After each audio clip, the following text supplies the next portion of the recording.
आप सभी को नमस्कार। उम्मीद करता हूं आप सब बहुत अच्छे से होंगे और आप सबकी तैयारी भी विधिवत सही दिशा में चल रही होगी।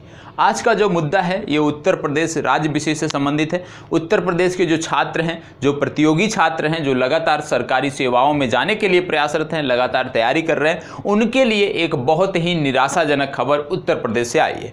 बात क्या है इसमें, इसको डिटेल में समझने का प्रयास करते हैं। उत्तर प्रदेश राज्य सरकार ने अभी बताया कि समूह ख और ग की जो भी भर्ती प्रक्रिया है, समूह ख और ग में बी और सी में जो भी लोग आते हैं, जो भी पद आते हैं, उनमें बड़े बदलाव की तैयारी है। तैयारी क्या है? इनका कहना है कि जो भी अब सरकारी नौकरियों में जो भी पद भरे जाएंगे उनको क्या होगा कि प्रत्येक, इसमें लिखा गया है कि प्रत्येक 6 महीने पर मूल्यांकन होगा, और जो 6 महीने पर मूल्यांकन होगा, इस मूल्यांकन में कम से कम 60% आपको अंक लाने जरूरी होंगे, कम से कम 60% अंक पाने होंगे। और ये मूल्यांकन हर 6 महीने पे होगा और 5 साल तक यदि आप 60% से ज़्यादा लाते रहे, मतलब इस मूल्यांकन से लगातार छटनी आपका नहीं होता है, इसको पास करते जाते हैं, तो 5 साल बाद आपको जो सरकारी सेवाओं की जो भी शर्तें होती हैं, जो भी सुविधाएं होती हैं, वो आपको दी जाएंगी। मतलब 5 वर्ष के पहले तक आप संविदा के तौर पर, संविदा कर्मी के तौर पर कार्य करेंगे, जो भी ग्रुप बी और ग्रुप सी के अंतर्गत उत्तर प्रदेश राज्य विशेष की जो भी वैकेंसी आती है। अब इसमें समस्या क्या है? कह रहे हैं कि हर 6 महीने पर आपका मूल्यांकन होगा और लगातार 5 वर्ष तक मूल्यांकन होगा। मूल्यांकन कौन करेगा? आपका उच्च अधिकारी, आपका सीनियर मूल्यांकन करेगा। अब दूसरी सबसे बड़ी बात है कि जब इस तरह के मूल्यांकन की बात हो रही है तो समस्या कहां पे आने वाली है कि कहीं ना कहीं ये भ्रष्टाचार की पोषक होगी। यदि ये नई नीति लागू होती है तो इससे भ्रष्टाचार को बढ़ावा मिलेगा। क्यों बढ़ावा मिलेगा? मान लीजिए, यदि आप जानते हैं भ्रष्टाचार किसी से छुपा नहीं है, प्रत्येक विभाग में आपको भ्रष्टाचार देखने को मिलता है। मान लीजिए आप ईमानदारी से काम करना चाहते हैं, आपका सीनियर जो है वो भ्रष्टाचार में लिप्त है, तो कहीं ना कहीं वह भी चाहेगा कि आप उसके अनुसार कार्य करें, उसके दिशा निर्देश के अनुसार कार्य करें। और यदि आप उसके दिशा निर्देश के अनुसार कार्य नहीं करते हैं तो निश्चित रूप से जो ये 60% वाला है, जो उसके अधिकार में है, जिसको उसी के द्वारा दिया जाना है, निश्चित रूप से यहां पे एक प्रकार से वो दबाव बनाएगा कि मैं आपको यहां से बाहर कर दूंगा। और इसमें यह भी रखा गया है कि यदि आप 60% से कभी भी पाते हैं तो तुरंत आप बाहर कर दिए जाएंगे। कोई मतलब नहीं, आपने कंपटीशन पास करके आए हैं आप, इसका कोई मतलब नहीं है। तो एक प्रकार से यदि देखा जाए तो बहुत ही अब समझ में नहीं आता, आप शब्द नहीं बोलना चाहिए, लेकिन आपको समझने की जरूरत है कि जो राज्य सरकार हुई या केंद्र सरकार हुई, जो भी दिशा निर्देश देने वाले लोग हैं, जो भी नीति निर्माण करने वाले लोग हैं, लगता है कि मंद बुद्धि के लोग हैं जो इस तरह की बातें करते हैं। अब आप बताएं कि यदि किसी भी छात्र को लगातार आप वो परिश्रम कर रहा है, उसके सीनियर अफसर से उसकी नहीं बन रही किसी भी प्रकार से, और लगातार उत्तर प्रदेश की बात करें तो यहाँ पे जाति के आधार पर भेदभाव होता है, धर्म के आधार पर भेदभाव देखने को मिलता है। तो यदि किसी भी प्रकार की समस्या से जो नया छात्र गया है, चयनित होकर कार्य कर रहा है, वो स्वतंत्र रूप से कार्य नहीं कर पा रहा है और वो सीनियर के दबाव में, उसको दबाव पड़ रहा है कि भाई उसको सीनियर के अनुसार ही कार्य करना है क्योंकि 60% उसी के अंदर में है। यदि नहीं करता है वो स्वयं, क्योंकि सबकी स्वायत्तता है, वो अपने अनुसार अपने पद का उपयोग करना चाहता है, और यदि वो 60% वाला जो है किसी भी छमाही में उसको 50% मिल जाता है, तब तो वो बाहर कर दिया जाएगा। मतलब यदि कोई 3 वर्ष बाद बाहर कर दिया जाए, 4 वर्ष बाद बाहर कर दिया जाए, तो इससे क्या होगा? क्या वो दोबारा, मान लीजिए 30 वर्ष की आयु में किसी को नौकरी मिली, 4 वर्ष करने के बाद उसको बाहर कर दिया गया, अब क्या वह दोबारा प्रतियोगी परीक्षा की तैयारी कर सकता है? क्या वह दोबारा कंपटीशन में बैठने लायक रहेगा? मानसिक स्थिति उसकी रहेगी बैठने लायक? नहीं रहेगी। तो ऐसा छात्र कहां पे जाएगा? निश्चित रूप से आत्महत्या की जो प्रवृत्ति है वो बढ़ेगी। क्योंकि यदि कोई भी छात्र, आप सब जानते हैं वर्तमान समय में जो भी नौकरियां निकलती हैं, ईमानदारी के साथ यदि आप अपने से सोचेंगे तो आपको स्पष्ट रूप से होगा। आप किसी भी पार्टी विशेष से जुड़े हैं, उससे कोई मतलब नहीं, क्योंकि ये राजनीतिक वार्ता नहीं है। तो आप यदि ईमानदारी से सोचते हैं इस मुद्दे के बारे में, तो आपको भी पता है कि राज्य सरकारों के अंतर्गत कोई भी नौकरी निकलती है, कम से कम 50% भ्रष्टाचार की भेंट चढ़ जाती हैं। आप देखते होंगे कहीं पे पेपर पहले आउट हो जाता है, कहीं पे नौकरी आप एक चरण आप देते हैं, दूसरे चरण में फोन आ जाता है इतना पैसा दीजिए तो होगा। तो ये चीजें किसी से छिपी नहीं है, सरकारों से भी छिपी नहीं है, मंत्रियों से छिपी नहीं है, और जो अधिकारी हैं विभाग के उनसे भी छिपी नहीं है। तो कहीं ना कहीं सबकी संलिप्तता है और इसको जिसको अभी तक बढ़ावा दिया जा रहा है, और विशेषकर उत्तर भारत में यह समस्या बनी हुई है और लगता नहीं है कि आने वाले दिनों में इसमें सुधार देखने को मिलेगा। अब इसमें सरकार कह रही है कि इससे क्या होगा, इससे नैतिकता और देशभक्ति को बढ़ावा मिलेगा। मतलब यदि कोई 5 साल तक संविदा पर कार्य करता है, उसको डर दिखाएगी सरकार कि भैया हम तो बाहर कर देंगे आपको, 60% के कभी कम हुए तो आप बाहर कर देंगे।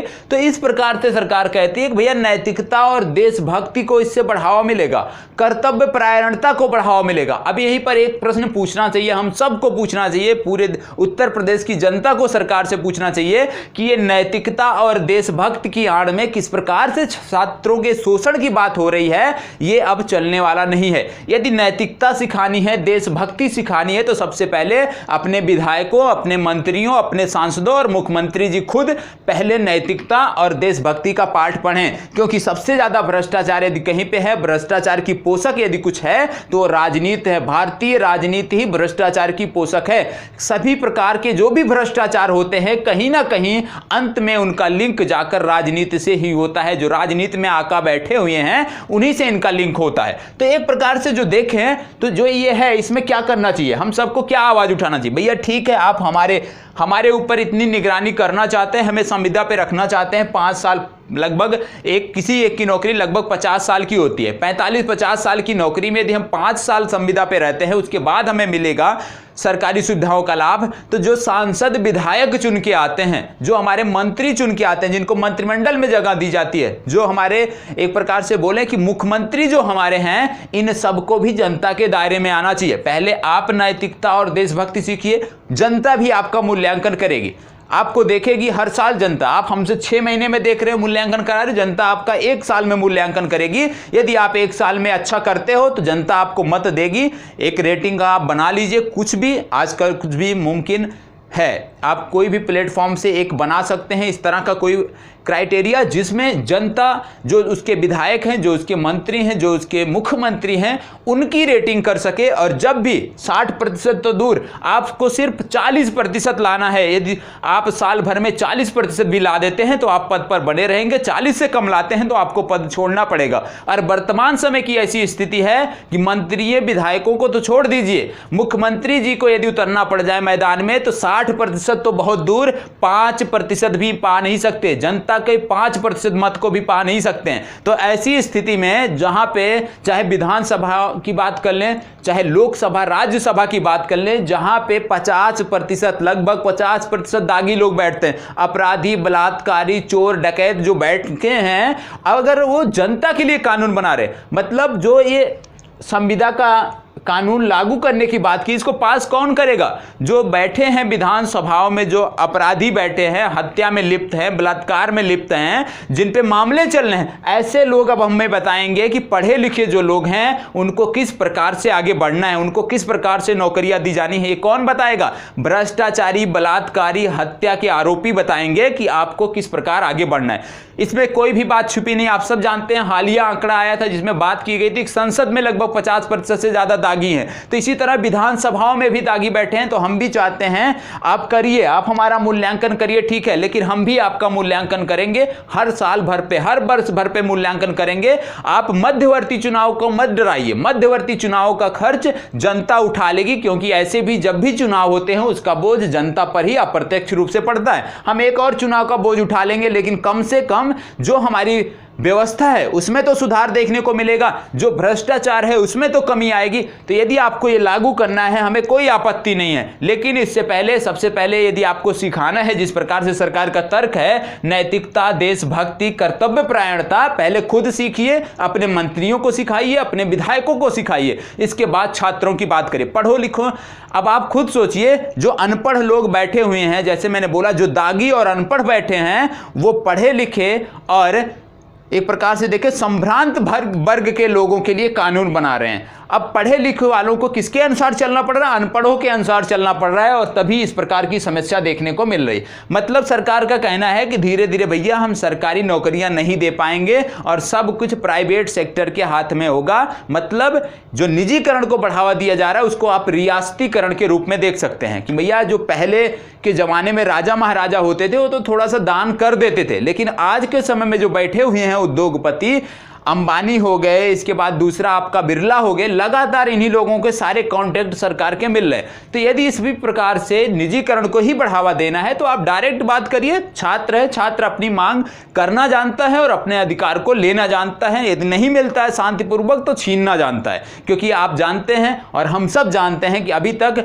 जब भी छात्र आंदोलन हुए हैं, चाहे केंद्र सरकार हो चाहे राज्य सरकार हो, हिल गई है। और हम सबको इसके खिलाफ आवाज उठानी चाहिए। और निश्चित रूप से यदि आप आवाज नहीं उठाएंगे तो जो आपके अधिकार है, जो आपके हक है, वो आपको मिलने वाला नहीं है।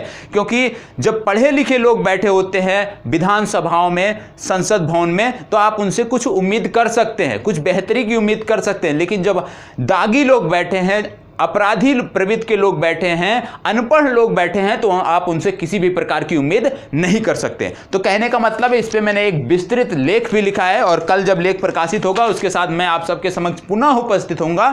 लेकिन तब तक कहना चाहता हूं, प्लीज इस वीडियो को ज्यादा से ज्यादा लाइक करें, शेयर करें और कमेंट करें। और यदि आपको लगता है कि आपके हक की बात मैंने किया है तो प्लीज चैनल को सब्सक्राइब अवश्य करें। और हमारी लड़ाई इसी तरह से चलती रहेगी। यदि हम नहीं मांगेंगे, अपनी मांग नहीं करते हैं, तो निश्चित रूप से याद रखिएगा, आने वाला जो भविष्य है आपका अंधकारमय होगा।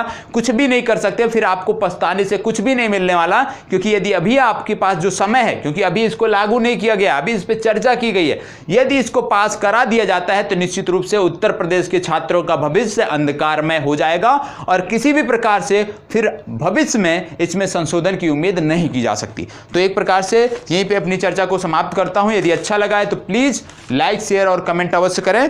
और जब कल हमारा आर्टिकल विभिन्न समाचार पत्रों में प्रकाशित होगा तो उसके साथ हम पुनः आप सबके समक्ष एक बार फिर से उपस्थित होंगे।